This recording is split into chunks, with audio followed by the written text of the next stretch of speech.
So hello friends, welcome to my channel momentum trading. तो आज मैं आपको बताने वाला हूँ मूविंग एवरेज के कुछ सीक्रेट्स और कैसे उन्हें ट्रेड करना है। तो इन सब चीज़ों से पहले मैं आपको ये बताना चाहता हूँ कि मूविंग एवरेज क्यों यूज़ होता है हमारे ट्रेडिंग में, और बड़े बड़े प्रोफेशनल ट्रेडर्स हैं वो क्यों मूविंग एवरेज को रिलायबल मानते हैं। सो मूविंग एवरेज बेसिकली बहुत से ट्रेडर बोलते हैं कि वो लैगिंग इंडिकेटर है, वो हिस्टोरिकल डेटा पॉइंट्स पे काम करता है। जी हाँ, बिल्कुल सही बात है, वो हिस्टोरिकल डेटा पॉइंट्स में काम करता है, पर वो फ्यूचर भी ज़रूर बताता है। तो जैसे कि हम देख सकते हैं कि बहुत सारे रिपोर्ट्स में आता है कि कोई स्टॉक, मान लो एचडीएफसी हो, कोई भी हो, वो 150 मूविंग एवरेज के नीचे क्लोज हुआ या 200 मूविंग एवरेज के ऊपर क्लोज दिया। तो ये एक इम्पॉर्टेंट डेटा पॉइंट्स है जो बहुत ही ट्रेडर के डिसीजंस को अफेक्ट करते हैं कि यहाँ पे क्या होना चाहिए, और ये बेसिकली डेली चार्ट्स पे वो कहते हैं।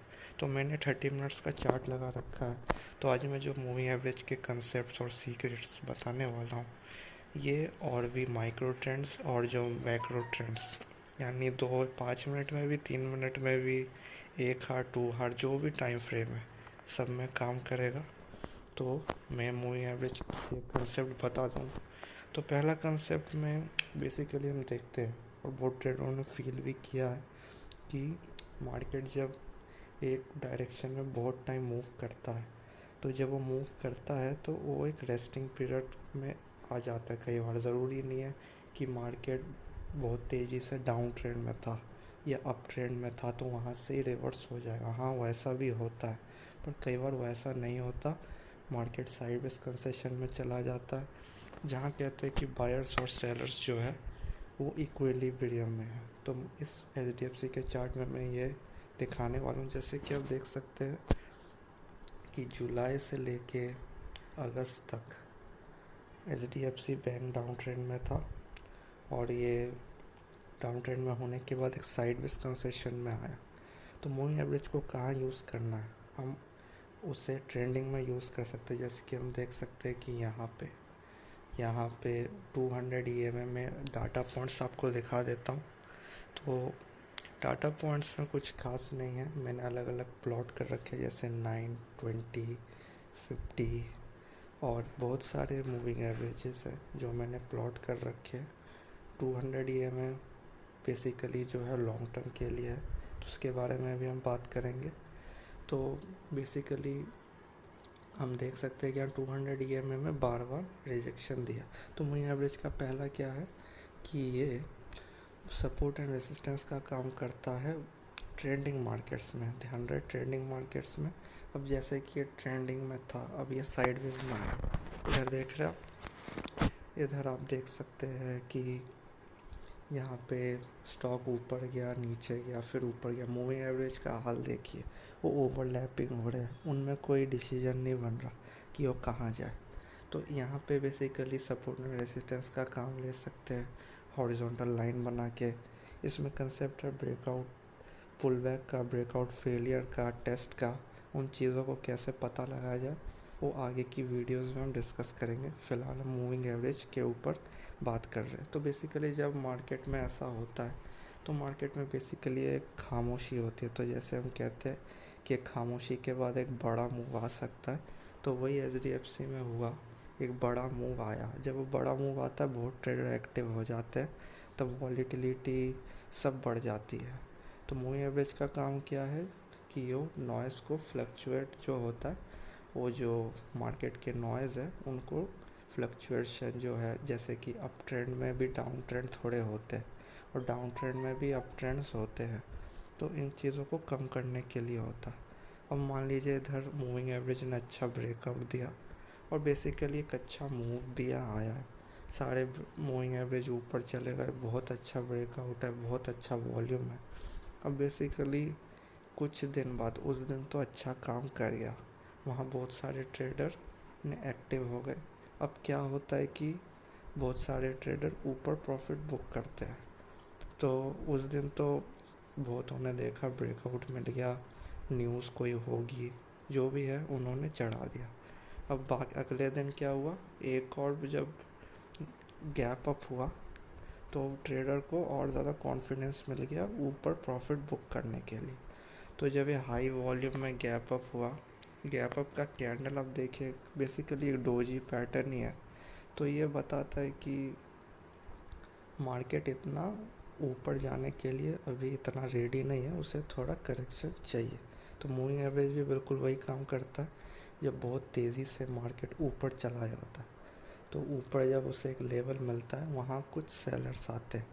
तो जब वो सेलर्स आते हैं वो उनको वहाँ तक बेचते हैं, मूविंग एवरेज देखते हैं या पाइवोट पॉइंट्स है वो देखते हैं, स्विंग हाई लोज है या प्रीवियस सपोर्ट एंड रेसिस्टेंस है, उनके बारे में बाद में बात करूँगा। तो कई बार मूविंग एवरेज के कंसेप्ट में वो मूविंग एवरेज को देखते हैं। और यहाँ भी बिल्कुल ऐसा हुआ, ये मेरा यहाँ 20 डे का मूविंग एवरेज है, ये 9 डे का मूविंग एवरेज है। तो 20 डे के मूविंग एवरेज के आसपास ही वो घूमा उस दिन, वहाँ से सपोर्ट भी लिया उसने, देख सकते हैं 24 सितंबर की बात है। सपोर्ट लिया उसने और थोड़ा ऊपर गया, पर ऊपर एक ऑलरेडी एक रेसिस्टेंस था, तभी यहाँ पे आप देख सकते हैं। तो यहाँ पे जो रेसिस्टेंस है इन्होंने यहाँ पे बेचना शुरू कर दिया। अब यहाँ पे ऐसा केस होता है, बहुत से लोग पुल बैक्स पे ले लेते हैं क्योंकि अप ट्रेंड चल रहा है, ब्रेकआउट भी मिला है, वॉल्यूम भी अच्छा है, पर ज़रूरी नहीं है ऊपर कोई सेलर बैठा हो सकता है। और यहाँ प्राइस से देखा, ये पहला दिन देख रहे हो आप, ये 23 सितंबर का 9:15 का कैंडल है, इसमें बिल्कुल कॉन्फिडेंस नहीं था, बहुतों ने प्रॉफिट बुक किया है और कुछ लोगों ने चढ़ाने की कोशिश की, पर वो फेल रहे। अब क्या होता है, जो ये नए ट्रेडर्स घुसते हैं ये कहीं ना कहीं एक पैनिक सिचुएशन में रहते हैं कि इनको क्या करना है, अब इनको बेचना है या होल्ड करना है। तो कई बार ऐसा होता है कि जब बहुत टाइम हो जाता है इनको अपनी ट्रेडिंग में, तो ये ब्रेक इवन पॉइंट पे निकल जाते हैं, थोड़े बहुत प्रॉफिट या थोड़े कम लॉसेस में। तो यहाँ पे मार्केट कह सकते हैं दोबारा साइडवेज कंसेशन में आ गया, दोबारा नीचे से। अब कई बार ऐसा होता है कि जब साइडवेज कंसेशन में आता है लोगों को लगता है कि ये वैल्यू जो मार्केट की है वो अच्छी नहीं है, वो बेचना शुरू कर देते हैं। तो जब अब ट्रांसफ़र हो गया मूविंग एवरेज का ऊपर से नीचे तक, देख रहे हैं धीरे धीरे क्या हो रहा है यहाँ पे।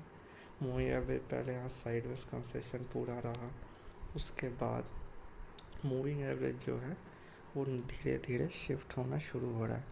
बहुतों ने सोचा कि 200 डे मूविंग एवरेज में ये क्लोजिंग दे या कुछ वहाँ से सपोर्ट मिले, कोशिश हुई। यहाँ देखिए वॉल्यूम देखिए, यहाँ पे बाइंग हुई थोड़ी, तो 1-2-30 मिनट्स के लिए मार्केट ऊपर भी गया, वो भी फेल्ड रहे। तो ऊपर ऑलरेडी सेलिंग प्रेशर इधर था ही, तो जब मार्केट इधर आया उसे जो पुराने बायर्स थे जो पैनिक बैठे हुए हैं कहाँ बेचूं, कि मैं गलत तो नहीं हूँ, गलत जगह मैंने बाय तो नहीं कर लिया। तो जब उन्हें एक प्राइस मिलता है जहाँ लगता है कि नहीं मार्केट यहाँ से ऊपर नहीं जाएगा, बेचना शुरू कर देते हैं। तो यहाँ भी ऐसे ही हुआ, धीरे धीरे उन्होंने जब बेचना शुरू किया, कुछ ट्रेडर सोच रहे थे इधर सपोर्ट मिल जाएगा क्योंकि हाई वॉल्यूम के साथ बाइंग हुई थी, तो उन्होंने सोचा यहाँ एक हम बाइंग पोजीशन बना लेते। तो कोई ना कोई सोचा था कि मैं एक्यूमुलेट कर लूँ ताकि स्टॉक और ऊपर जा सके। तो अभी भी साइडवेज कंसेशन में मार्केट है, इधर मूविंग एवरेज का यूज़ नहीं होगा। बेसिकली मैं आपको ये बता रहा हूँ कि मूविंग एवरेज का कहाँ यूज़ करना है, कैसे करना है। अब आगे क्या होता है प्राइस एक्शन ही आपको बताएगा। तो ऊपर ऑलरेडी रेसिस्टेंस है इस जगह पे, तो बेसिकली जब धीरे धीरे मार्केट ऊपर आता है, यहाँ देखिए, यहाँ वॉल्यूम देखिए, और बेसिकली उस दिन आप देख सकते हैं तो ओपन हाई था, देख रहे हैं आप ऊपर, open is equal to high. So उस दिन हाई था, तो वो बहुत सारे चांसेस है कि अब HDFC ऊपर नहीं जाएगा, ऊपर के लेवल पे है, सेलिंग हो रही है। अब क्या होगा, जब मूविंग एवरेज के नीचे कैंडल्स आएंगे तो हम हर पुल बैक में सेल की सोचेंगे। तो धीरे धीरे जब अभी नीचे नहीं आया, 200 EMA में सपोर्ट ले रहा है, दोबारा उसने कोशिश की, हर कोई एक्यूमुलेट करने की सोच रहा है, तो धीरे धीरे मार्केट ऊपर जाने की कोशिश किया। बेसिकली देख रहे धीरे धीरे जा रहा है। अब जब देखिए 200 EMA से जब नीचे जाने की कोशिश कर रहा है तो पूरे कुछ दिन तक सेलिंग आई, अब धीरे नीचे भी कुछ सपोर्ट होगा इधर पाइवट पॉइंट्स का कुछ भी, क्योंकि अलग अलग टाइम फ्रेम्स में अलग अलग पाइवट पॉइंट्स कैलकुलेशन है, तो हमें वो भी देखना पड़ेगा ट्रेडिंग के टाइम कहाँ पे क्या मिल रहा है। तो जब मार्केट यहाँ से ऊपर गया तो उसे बेसिकली बहुत सारी चीज़ें देखने को मिली, और जब ऐसी लड़ाई चलती रही क्योंकि ऊपर ऑलरेडी रेसिस्टेंस था ही, तो बेसिकली बहुत से ट्रेडर सोच रहे थे कि यहाँ एक रेसिस्टेंस था 1281 में, तो यहाँ ऊपर चला गया मैं बाय कर लेता हूँ। 1300 में राउंड नंबर है, सबको पता राउंड नंबर में रेसिस्टेंस होता है। तो बेसिकली वो 1300 तक ही गया, उसके बाद दोबारा रीटेस्ट करने की कोशिश की इधर, और जब रीटेस्ट करने की कोशिश की यहाँ पे गैप अप भी हुआ, देखिए हाई वॉल्यूम के साथ इधर जो है सेलिंग आई। तो बेसिकली ये कह सकते हैं कि ऊपर के साइड बिल्कुल सेलिंग प्रेशर है, तो मूविंग एवरेज का हम ऐसे यूज़ कर सकते हैं। उसके बाद जब हमें पता लगा कि अब ऊपर सेलिंग है और नीचे कुछ लोगों ने बाय कर लिया, तो जो बायर्स है वो कहीं ना कहीं पैनिक होंगे, वो ऊपर के लेवल्स पे बेचेंगे, और जिन्होंने नहीं बेचा उनका स्टॉप लॉस जो नीचे होगा वो हिट हो जाएगा। तो मूविंग एवरेज का क्या काम है, डायनामिक सपोर्ट एंड रेसिस्टेंस। तो देख सकते हैं मूविंग एवरेज में जब डायनामिक सपोर्ट एंड रेसिस्टेंस हम देखें तो हमें यह देखना ज़रूरी है कि किस मूविंग एवरेज में से बार बार रिवर्स हो रहा है। तो फ्यूचर में जब उस मूविंग एवरेज के आसपास प्राइस आएगा तो वहाँ से रिवर्स होने की चांसेस ज़्यादा है। तो मूविंग एवरेज बार बार हम देख सकते हैं, ये जो ब्लैक कलर का है ये हमारे है 50 EMA मूविंग एवरेज। तो हम यहाँ देख रहे हैं कि मार्केट बार बार 50 EMA मूविंग एवरेज को रिजेक्ट करने की सोच रहा है, तो हम बार बार उसी पे ध्यान रखेंगे। मार्केट थोड़ा पुल बैक लेके चल भी रहा है, यहाँ गैप अप है, इधर देखिए 50 EMA मूविंग एवरेज के पास आते ही कितनी बुरी तरह गिर रहा है। फिर दोबारा जब मार्केट ने यहाँ से रिवर्स लिया तो दोबारा 50 EMA मूविंग एवरेज के यहाँ आया। तो ऐसे ही करते करते जब ये नीचे आ रहा है देखिए, अब जब मार्केट स्ट्रांग हो जाता है और नीचे मूविंग एवरेज में चला जाता है। अब कई बार जब ट्रेंड और स्ट्रांग हो गया तो हम देख रहे हैं कि ये 20 मूविंग एवरेज के और ये 10 मूविंग एवरेज जो सबसे हाईएस्ट ट्रेंड में होता है ये एक्टिव हो गया। तो हम यहाँ देख रहे हैं कि जो मोमेंटम है मार्केट का, जो सेंटीमेंट है वो कैसे शिफ्ट हो रहा है, मूविंग एवरेज ये बता रहा है। तो मूविंग एवरेज ने बता दिया कि भाई ट्रेंड और स्ट्रॉन्ग है डाउन ट्रेंड की तरफ। तो मूविंग एवरेज ने अब 20 EMA का सहारा लिया। तो अब हम देखेंगे कि 20 EMA में वो आ भी जाए तो हम वहाँ से सेलिंग अपॉर्चुनिटी लेंगे। तो जब यहाँ पे एक डीप करेक्शन हुआ है तो 50 EMA तो ऑलरेडी बहुत पहले का रेसिस्टेंस है ही, तो वहाँ पे काम कर गया। तो मूविंग एवरेज के यही है। तो और दो कंसेप्ट ये है कि एक जो गोल्डन क्रॉस होता है वो जब 200 मूविंग एवरेज और जो 50 EMA जो है वो 200 EMA को ऊपर से ब्रेक कर देता है और हाई वॉल्यूम में करे या कोई गैप डाउन करे तो तब वो डेथ क्रॉस हो जाता है। और गोल्डन क्रॉस बिल्कुल उसका उल्टा है, जब 50 EMA ऊपर क्रॉस कर ले 200 EMA के तो तब वो गोल्डन क्रॉस होगा, बुलिश होगा। तो ये कुछ कंसेप्ट है मूविंग एवरेज के, और भी कुछ नई वीडियोस में अपलोड करूँगा मूविंग एवरेज से रिलेटेड, नहीं पूरे जो सपोर्ट एंड रेसिस्टेंस है या आइडेंटिफाई स्ट्रेंथ एंड वीकनेस है और ट्रेंड कैसे पता लगा, टेक्निकल एनालिसिस कैसे अच्छी तरह करें, वो आने वाले वीडियोस में मैं आपको बताऊंगा। तो मेरे चैनल को सब्सक्राइब कर लीजिए ताकि और भी अच्छी अच्छी वीडियोस में लाता रहूं और आपको सिखाता रहूं। Thank you.